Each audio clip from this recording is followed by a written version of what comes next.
Well, look, it's a Chiori, so she has her first rerun going right now, of course, and I think Chiori's actually a better character than she used to be. And the reason for that is not because she got like a buff or anything. Her kit is exactly the same. She still has her whole thing where to get her 2 dolls out, you need to have a Geo construct, right? So it's actually because of Kachina that she got buffed, right? Because now you can do, right? And look, 2 dolls. And notably, Kachina is a free character. And she's a free character who uses an artifact set that gives 40% geo damage bonus and 40% damage bonus for whatever crystallized element. So you have this 2-unit core that has off-field potential and some buffing potential. And then you can just like do different things with the other 2 slots in the team. That's what this video is going to explore today. We're exploring specifically the Kachina and Chiori core. I also think it's worth mentioning that Chiori has a very accessible weapon option available to her in the form of Harbinger of Dawn. At R5, it gives 28% crit rate when HP is above 90%, and then it has low base attack and a bunch of crit damage. Chiori's damage is dual scaling, but notably the defense scaling matters a bit more than her attack scaling, and that means like the low base attack of Harbinger of Dawn doesn't matter that much. The only real problem, of course, is you do need to be above 90% HP to get the crit rate bonus, because, you know, otherwise I would have like 58% crit rate. The biggest problem it has is Furina's existence, quite frankly, because, you know, you could do this 2-unit core. Kachina could buff Furina, and then Furina can also buff Chiori more. Like, it could be a good core. We will actually mess around with Furina, Chiori, Kachina together. It is definitely worth mentioning that this weapon also exists as a free-to-play accessible option for Chiori to do meaningful damage. One thing I want to mention about Chiori quick, other than her fantastic design, her skill, you know, it has like the Kaching teleport thing, but notably you can press E again and swap, and you can swap in midair like we just did. Normally you don't want to swap in midair in the middle of combat, but that instant swap is really weird and by far the most unique thing about her kit, and I really like it. Do exactly what I did there, where you just quickly get the 2 dolls out and get Kachina's construct out. You do have to be aware of like what you're doing for party order. In my experience, to make her feel pleasing to play with Kachina in particular, I just have to make sure I do Chiori and then Kachina to the right of Chiori for making sure that whenever we do EE, we just like straight going like that. I do think Kachina's 20-second skill cooldown is probably the most awkward aspect of this team. But I do have Kachina C2, and this can help mitigate some weird downtime issues when it comes to Kachina's turbo twirly and timing in a given rotation. Now, speaking of Kachina, we should talk about my build on Kachina quick. I have a weird full EM build on her. So we are basically having her on full buffing potential, and then we have EM stats with her leveled up to level 87 here. Amount of EM she has and her base level will determine how much a crystallized shield. So her turbo twirly will generate some crystallizes, and she also has interesting nuance like her C1 will automatically grab crystal shards when we jump on turbo twirly. So we can use her as a shielder, essentially, right? This kind of build is higher investment, but turns her into a more defensive focus unit rather than just pure buffing. So that means, you know, we can have like non-healer or shielder teams because Kachina is our shielder. We have to have a Pyro, Hydro, Electro, or a Cryo character. The first team I'm going to do is using Yae. Actually, I think the first 2 teams I'm going to do is using Yae. And then we're going to use Tighnari. And the reason I like this is because Tighnari and Yae feel great together. Good range damage potential, right? You have damage dealer, off-field damage dealer, off-field damage dealer, you know, Dendro plus Electro. Ideally, we of course want another damage dealer of some form to be able to take advantage of Kachina's buff, right? Just Chiori's damage is not going to carry a team to victory, generally speaking. Before, Chiori had a problem, in my opinion, where for her to feel like she was useful, like to do a 2 Geo core where Chiori got her full damage potential, it felt like you needed Zhongli. And like I don't have Zhongli, and I actually don't want Zhongli. You know, the fact that Chiori is a very functional C0 character for every player in the game because Kachina exists now, I think is a very good thing. I don't think this is going to make it like, oh my god, you need to get Chiori. But if you just want Chiori or you need more off-field damage dealers in general, I do think this makes Chiori a more compelling choice. Oh, by the way, this team, I do not have anyone on Deepwood. My Tighnari is on a 4-piece Wanderer's Troop build, so he's going to be doing less damage than he could. I could switch him to 4-piece Deepwood, but I think my 4-piece Deepwood build is just whatever for him. So I'm just going to keep him on his existing Wanderer's Troop build, but keep that in mind. And notably this team does not have, you know, much for energy needs. Blam. And you can see we're getting nice 30Ks on what's her bucket. What's her book? I mean, Chiori. No, you. Oh my god, look how much damage this lady deals. What? Alright, do this. Do that, and there's that. I can't see anything because Genshin makes me blind. Alright. Alright, yeah, so this team does have minor awkward rotational rotational weirdness. Oh my god, can I stop? As far as the exact timings for things, I'm not gonna say it's like the most ideal of feeling games in the world, but I do really like this team. Do that. You can see, yeah, Kachina's 20-second cooldown is awkward. Yeah, this team flows in a pretty dynamic way, and one of the notable things is like, okay, forgive me for dying against an AoE attack that I didn't realize was being placed down. One of the notable things is as long as you're paying attention to things, stop it. As long as you're paying attention to things going on, you have relatively good freedom to just swap around to different units as need be. I have found that this team flows in a way that's like not consistent, but constantly dynamic is kind of what I'm saying. And I really, really enjoy it for that. Using Kachina as your only defensive utility can be a struggle to stay alive, especially against, you know, heavy-hitting enemies that have hard-to-dodge attacks like Look the Legends. The teams I'm going to be playing this video, by the way, I tested a whole bunch of them during a live stream. I'll hopefully have that linked in the description. You can see like the initial experimentation that I did with Chiori to find what I liked with her. Hello, my consecrated beastie friend. Do this, do that. Don't jump on the stupid thing, that'd be bad. Well, actually, no, jumping on the thing is fine if I want to be able to get the crystallized shards. Right now, I don't have any. But I can do something like do this, get the crystallized shard, do this. Alright. Do this.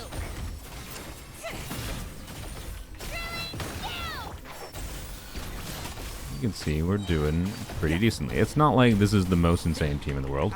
I certainly made no claims to that, but I'm also, you know, doing unoptimal things like not having. I should probably have done like some charge attacks on Yae. There we go. Okay. Oh, I should have not. Ooh, okay. Let's let him come to me. This dude's very electro resistant. Right here, right now. Do that. Do that. We're gonna do this. And okay. You can see we're taking some damage with the crystallized shields there. But yeah, Tighnari, particularly against this Electro Scorpion where Yae is doing a lot less damage, would be nice to have on Deepwood, to say the least.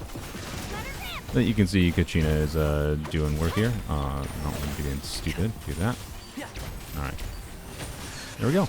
Oh yeah, when you see these cards in Abyss, by the way, that restore, like bursts restore HP, when you're playing teams like this one, wherein you're just relying on like a non-ideal form of defensive utility, you can see everyone except for Kachina is at full health, but it's still, you know, you could, ow, point being, you take bad damage still, because, you know, skill issue, but even if you just take damage, right, you can rely on having that burst restore HP card to help you out. So yeah, point being, don't forget those blessings exist, because they can be quite good sometimes. This team is fairly single target, by the way. Yae is actually pretty good at AoE. Oh god, be careful, I wasn't paying attention to what was going on there.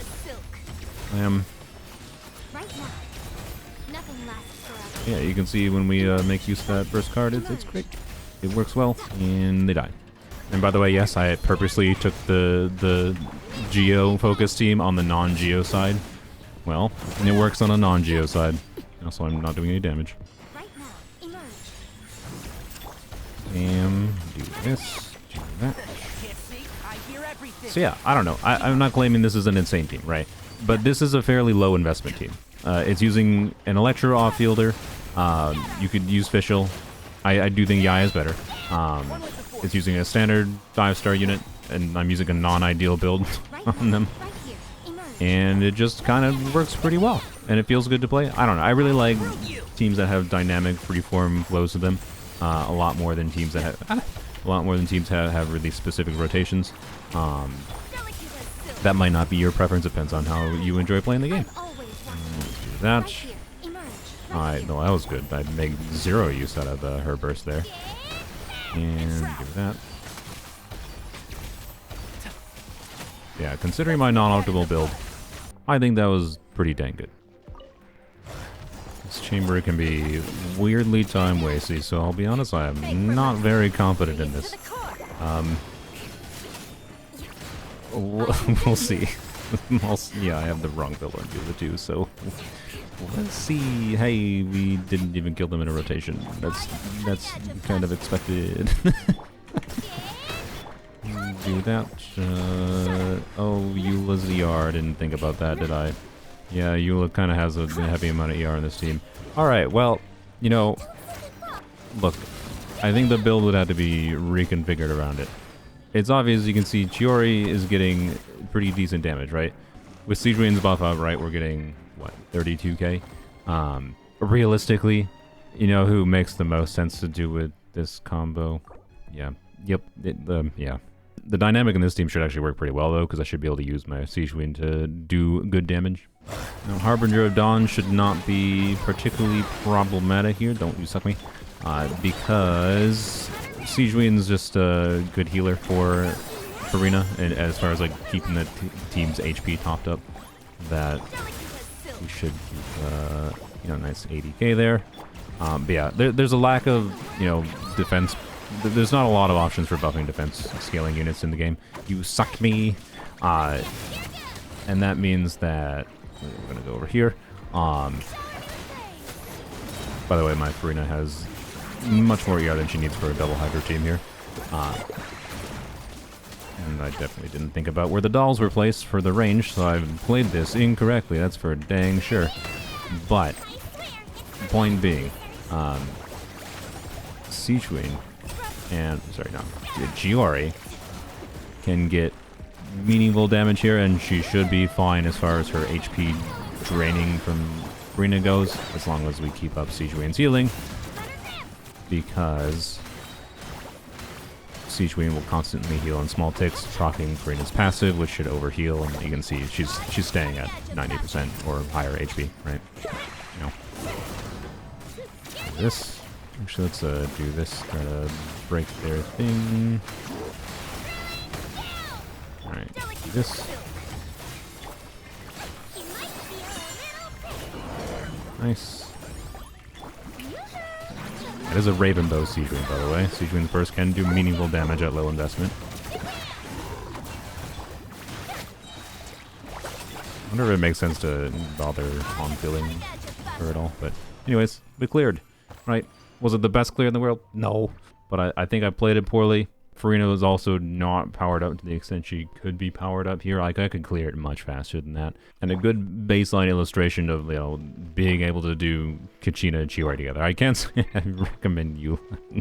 I'm not against the idea of it, but it's a problem with physical and not a problem with the Chiori-Kachina core, quite frankly. We're going to try some other Furina variants. Notably, one of my favorite ones was actually, I really like Noelle with this team. So Noelle, of course, can do some team-wide healing when she has her shield up, so she can be the healer for Furina. I have 136 ER. This is her MH build. Now, the main factor here to be aware of is going to require a little bit higher skill play. It's because of Harbinger of Dawn on Chiori. Now, we're going to want to immediately take damage. Butthole. There we go. We want to make sure we're, you know, constantly healing, constantly hitting enemies with normal attacks on Noelle. If we are not healing, and we will probably lose the Harbinger of Dawn passive, and that's not ideal. Not quite killing it in one rotation, a little unfortunate, but not the end of the world. We're gonna run to him so we can get the healing going still a little bit. Yeah, do your stupid thing. That's fine. This dude moving around has caused us to not get the particles that we really needed, and that's screwing with things a lot. Alright, do that. Hey, look, we can destroy that pretty quickly. Don't jump on that. God dang it. Kachina is still clunky sometimes. Yeah, now we can see we have a little bit of HP issues that we didn't have Harbinger of Dawn going, but it didn't take us that long to get our HP back. We still cleared in pretty decent time. I definitely don't think this is as strong as like doing the double Hydro core, because like the Furina Yelan core is really strong. This feels like more of a Geo team, more reliant on Noelle's damage. I don't know. There's a different kind of enjoyment, I feel like, in doing this team. A Geo-focused team versus a Hydro-focused team.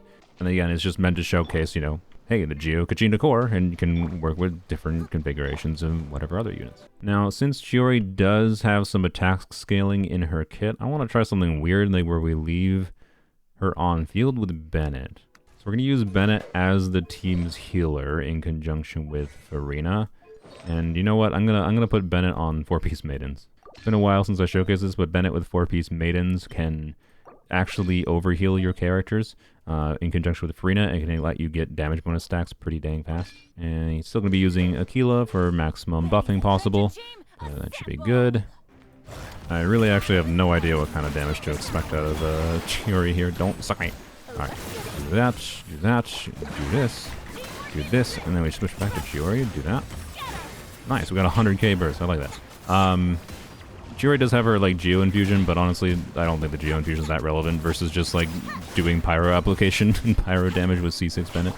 A little bit of serval impact issues just in general here, by the way, but... yeah, but do that, by the way. You know, also, I should definitely... I didn't try to do anything good with the... Yeah, you can see the overhealing we're getting from... Yep, yeah. Bennett on Maidens is a kind of a monster with Furina.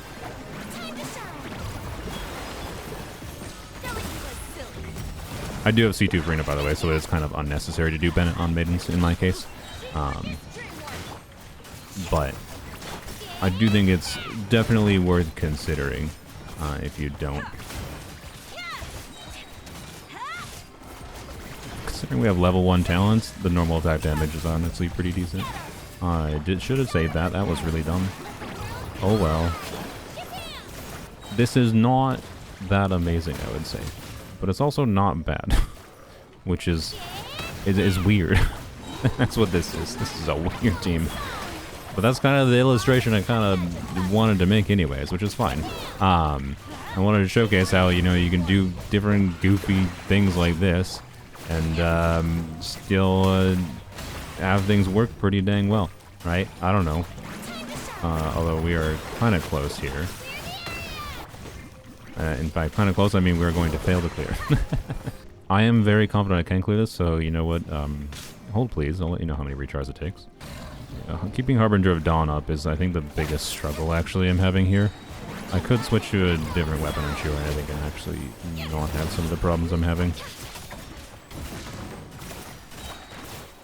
Oh my god, stop jumping on that.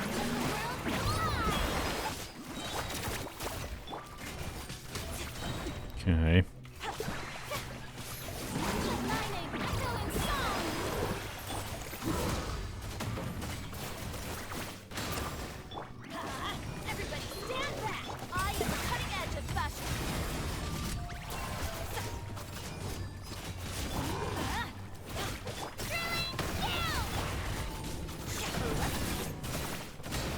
God dang it, man. Oh my god, I was so close. No. Ah. Oh. Okay, so that was only 2 tries later, but like part of the problem I'm having is I'm using a Chevrus Arlecchino team on the first side, and like, you know, Electro resistant enemy and then Pyro resistant enemy, so like both enemies are like not getting full damage potential for this side, so it's taking like a minute to clear, even though this is a pretty strong team. The Bennett situation here, I actually don't think I have enough ER on Bennett to very conveniently burst on him, and then Harbinger of Dawn is just not doing that much. We're really inconsistently keeping up the passive in that team. I'm going to do one change, and I'm going to switch to Jade Cutter, and I bet I'm going to clear first try. That's the Jade Cutter build.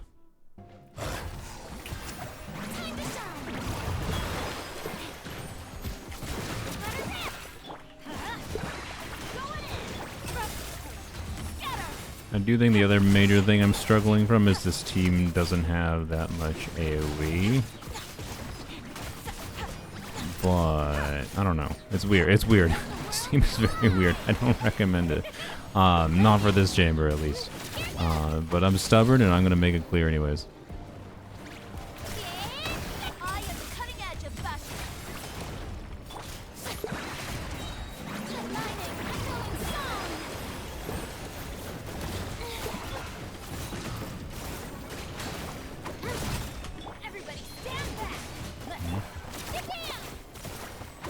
Get on the thing for once.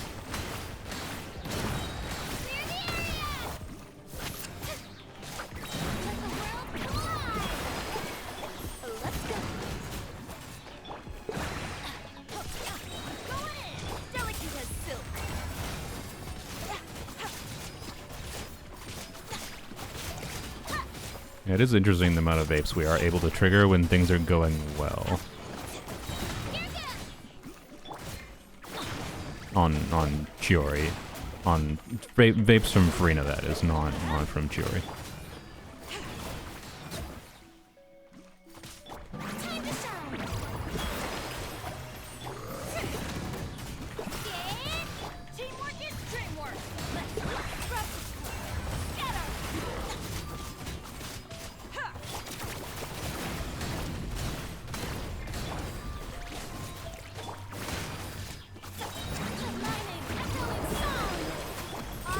And that was correct.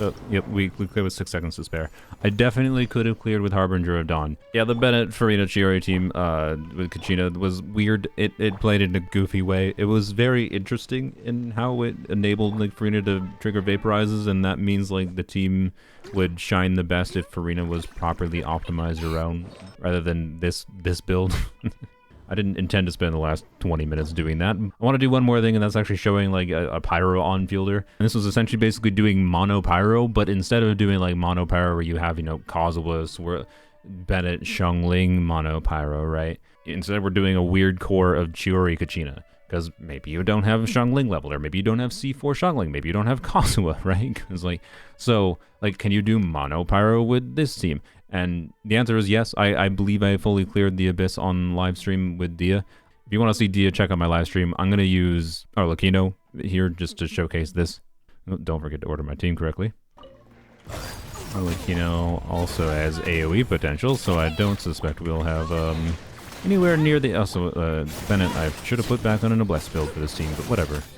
It's fine.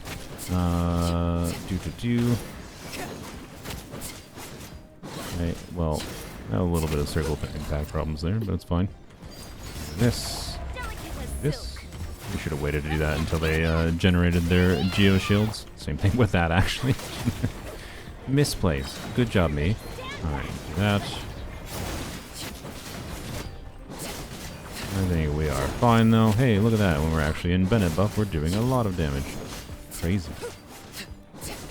Wow. This. Whoop. And you know what, let's use these to get through the shield knight. We probably should have had them actually grouped together, but whatever.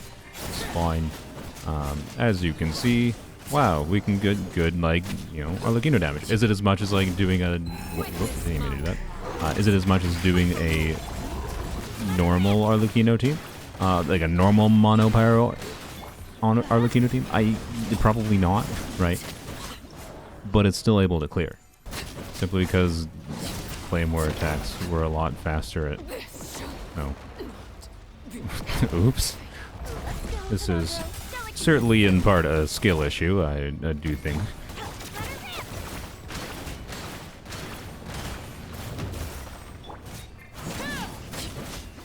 Well, that was very bad. I played terribly, but, you know... Okay, let's see. How fast are you going to be able to get through this shield? Let's jump on Kachina. Blam, blam. We can get through it pretty fast. Nothing crazy, to be honest. But certainly not slow. I think I can get through it faster than the Shivers team, quite frankly. Which is just, I don't know, overload being great, I guess. We'll do this. We'll do this. We'll get through your shield. Switch. There we go. It's really awkward to switch off of Kachina sometimes. Like, it's very awkward. Yeah.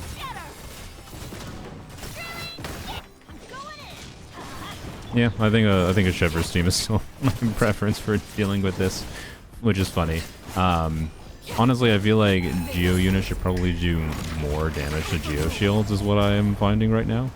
I think it's funny that they don't have as much advantage as I was going to expect going into this. Not that it's not like it's slow at getting through Geo Shields, right? But just having like heavy attacks from Claymore units and overloads going on was generally an easier option for me. But yeah, so obviously the Chiori Kachina core worked pretty much as I expected. Nothing was insane there, in case that wasn't abundantly clear. But I do think that this character is better now, right? Because of the fact that she has her full potential enabled for all players. And, you know, the Chiori Kachina core does a meaningful amount of damage, right, at a baseline, and then can buff your other things going on in the team. I do wish I could get, you know, her full damage potential with Shilonen, rather than having to sacrifice some of her damage potential. Like, I don't know. When you have... I would say that my end conclusion on Chiori is, like, when you have a lot of other different options for off-field damage dealing in the game in general, like your Xiangling, your Fischl, your Furina obviously does off-field damage. I have Emily. Any kind of off-field damage dealers is good to have in the game. I think Chiori is at her most valuable when you're a newer player. The higher investment you go, I feel like the less relevant she feels. Her C1 really probably should have been in her base kit, right? So that she just needed a Geo teammate to be paired with. I don't know. I would like to use this character more often, but I feel like I'm not going to end up using her that often other than when I want to simulate a lower investment team. So, like, as a content creator, that's what she's valuable for to me. Oh, yes, and this is something fun you can do with her and Kanichi together. you can get a lot of hype. Chiori can go quite high, and then Kanichi can go quite high as well. So, I don't know. That's quite fun. I like that. Like, if the Pyro Archon does attack buffing and off-field Pyro, I think this team could actually be really maybe compelling as an option for fun overworld things and just being good for damage output. Actually, you know what? Maybe Pyro Traveler does some attack buffing and off-field Pyro instead, because that way everyone has access to it. Anyways, I'm getting distracted. Point is, I like Chiori now, and I was confused by her release originally, and I thought she was kind of pointless. I don't think she makes that much of a difference on my account, ultimately. I think she's someone you could consider pulling for if you just want more off-field damage-dealing options in general, or if you like her, she is now more usable. Anyways, yep, I like Chiori. That's kind of all it is.